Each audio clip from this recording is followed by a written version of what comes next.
Students अब simple past tense को समझ जाते हैं तो कोई भी अगर क्वेश्चन आंसर करना चाहते हैं तो आराम से कर सकते हैं।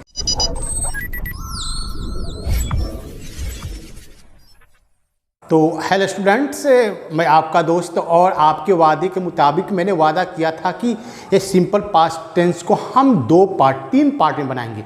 तो पहला जो पार्ट है हमने ये वीडियो दे चुका हूँ, उसमें बताया हूँ कि कैसे बनाना है, और सेकंड पार्ट मैंने कहा था कि मैं सिंपल पास्ट टेंस का सेकंड पार्ट लाऊंगा। तो आज आपका सिंपल पास्ट टेंस का सेकंड जो पार्ट लेकर आया हूँ, और थर्ड पार्ट में आपको हम कन्वर्सेशन करके दिखाएंगे कि भाई सिंपल पास्ट टेंस के सेंटेंस को कैसे क्वेश्चन आंसर के रूप में बोले जाएंगे। तो फ्रेंड्स आज हम सेकंड पार्ट में सीखते हैं कि कुछ हमने फर्स्ट पार्ट में बहुत सारे सेंटेंस को आपने नहीं सिखाया था, उसको जो बचा हुआ सेंटेंस आज में सिखाएंगे। लेकिन हाँ फ्रेंड्स, आप बिल्कुल मुझसे जुड़े रहिए, और हम बार बार कहते हैं कि भाई सभी काम, all works depend on practice, और करो कुछ ऐसा काम कि दुनिया करे दिल से सलाम। और डेफिनेटली अगर आप में जब तक लगन नहीं आएगी, आप में जब इस लैंग्वेज से प्यार नहीं होगा, तब तक आप कुछ नहीं कर सकते हैं। तो देखें, अब बचे हुए सेंटेंस को देखते हैं। तो फ्रेंड्स यहाँ पे देखेंगे आप, हमने लिखा है कि सिंपल पास्ट टेंस। अब है कि पहला एक वाक्य होता है कि वो अंग्रेजी बोला करता था, इसको छोड़ देते, वो अंग्रेजी बोला करता था। देखिए ये क्या होता है कि पास्ट में ही काम स्टार्ट है, पास्ट में ही ख़त्म है, और पास्ट में ही हैबिचुअल सेंटेंस है।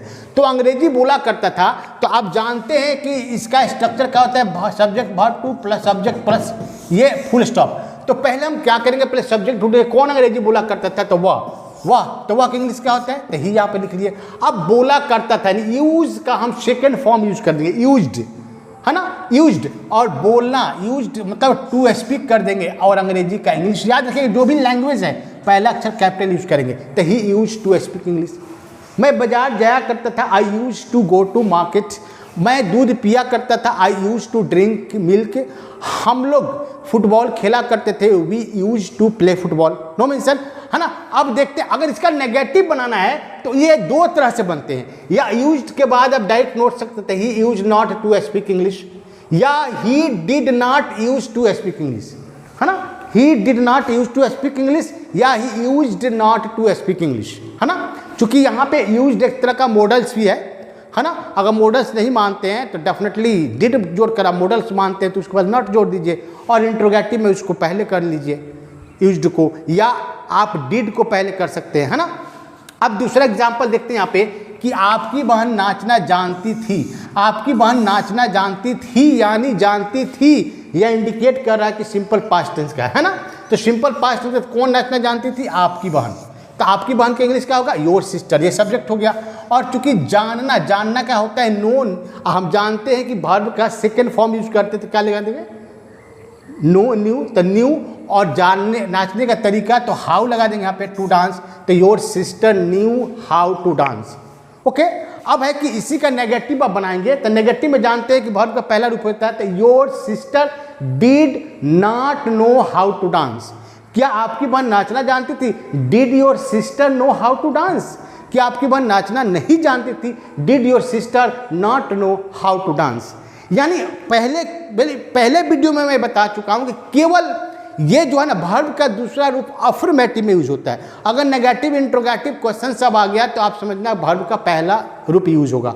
अब देखते हैं थर्ड, फ्रेंड्स थर्ड यहाँ पे देखते हैं कि मेरा दोस्त डॉक्टर बनना चाहता था, चाहता था यानी था, ये भी इंडिकेट करता है सिंपल पास्ट टेंस है। तो डेफिनेटली आप देखेंगे मेरा दोस्त डॉक्टर बनना चाहता था, तो कौन डॉक्टर बनना चाहता, मेरा दोस्त। तो हमको क्या मिल गया, सब्जेक्ट मिल गया, तो माई फ्रेंड।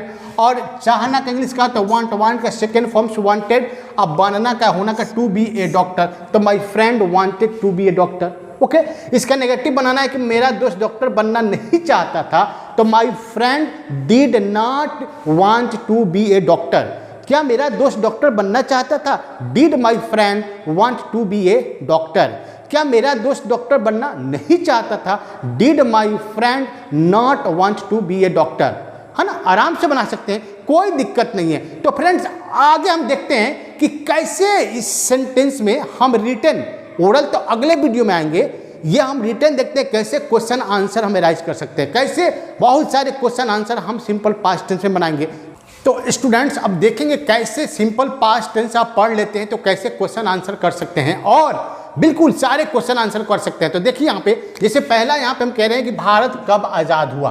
ये भारत कब आज़ाद हुआ, तो डेफिनेटली ये भी क्या है, कब आज़ाद हुआ, पास्ट की बात है तो सिंपल पास्ट टेंस ही है। लेकिन कब आज़ाद हुआ तो WH वर्ड्स है। ये कौन है, ये WH वर्ड्स है ना। WH वर्ड्स की हम बात करें, कब आज़ाद हुआ, तो कब आज़ाद हुआ तो पहले लिखते हैं कब का इंग्लिश। WH में शर्त है कि उसका कौन, क्या, कब, कैसे, क्यों, पहले उसका मीनिंग लिखते हैं। तो कब लिख लिए और डिड जोड़ देंगे, क्योंकि पास्ट है डिड जोड़ेंगे। और इसके बाद भारत है तो इंडिया, और होना क्या होता है, बिकम। जानते हैं जब डिड लग गया तो वर्ब का पहला रूप बिकम फ्री, तो when did India become free. अब आंसर यहाँ पे है कि भारत 15 अगस्त 1947 को आज़ाद हुआ, तो भी सिंपल पास्ट टेंस है, आज़ाद हुआ, सिंपल की बात कर रहे हैं। तो हम क्या करेंगे, इंडिया। अब होना क्या होता है, बिकम, अब तो अफर्मेटिव सेंटेंस है तो सेकंड फॉर्म लेंगे ना, तब बिकेम फ्री, तो भारत आज़ाद हुआ। और जानते हैं कि जब भी आप ये सन के साथ अगर डेट भी रहे तो ऑन प्रीपोजिशन लगाते हैं, केवल सन रहेगा तो इन प्रीपोजिशन के यूज करते हैं। तो यहाँ पे ऑन 15 अगस्त 1947, ये केवल 1947 रहता तो इन 1947 कर देते, इसलिए सन रहता तो इन प्रीपोजिशन, अगर सन के साथ डेट हो तो वहाँ पे ऑन प्रीपोजिशन के यूज करते हैं ना। आप देखें दूसरा, प्रथम विश्व युद्ध कब शुरू हुआ, तो प्रथम विश्व युद्ध कब शुरू हुआ, तो कब के इंग्लिश यहाँ लिख लिए, डिड लगा दिए। द प्रथम विश्व युद्ध क्या होता है, द फर्स्ट वर्ल्ड वार, क्योंकि जो भी मतलब ऐतिहासिक लड़ाइयाँ उसके पहले द का यूज कर, द फर्स्ट वर्ल्ड वार। अब बिगिन, तो when did the first world war begin. अब है कि आंसर देना कि प्रथम विश्व युद्ध 1914 में शुरू हुआ, तो द फर्स्ट वर्ल्ड वार, है ना। अब चूंकि अफर्मेटिव सेंटेंस है, बिगिन का second form began in 1914, no problem. अब थर्ड देखते हैं कि when did India become republic, Bharat कब गणतंत्र हुआ, भारत कब गणतंत्र हुआ, तो वही India became republic on 26 January 1950, no problem. अब यहाँ पे कह रहे हैं कि बिजली बल्ब का आविष्कार कौन किया, who invented the electric bulb. इसको दो तरह से बनाएंगे, डिड भी जोड़कर, who did the electric bulb invent, या आप डायरेक्ट आप वर्ब को कर सकते हैं, who invented the electric bulb. तो आप पांचवा, when did the first Panipat war begin, the first Panipat war begin in 1526। तो स्टूडेंट्स जितने भी हैं, आप बाजार क्यों नहीं गए, why did you not go to market, है ना। अच्छा है, बिल्कुल सेकेंड पानीपत की लड़ाई कब हुई, when did the second Panipat war begins, the second Panipat war began in 1556, है ना।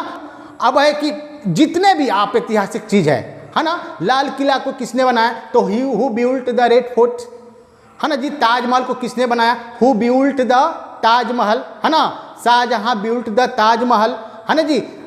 सिलाई मशीन का आविष्कार किसने किया, who invented the swing machine, Elias Howe invented the swing machine. Television का आविष्कार किसने किया, हु इन्वेंटेड द टेलीविजन।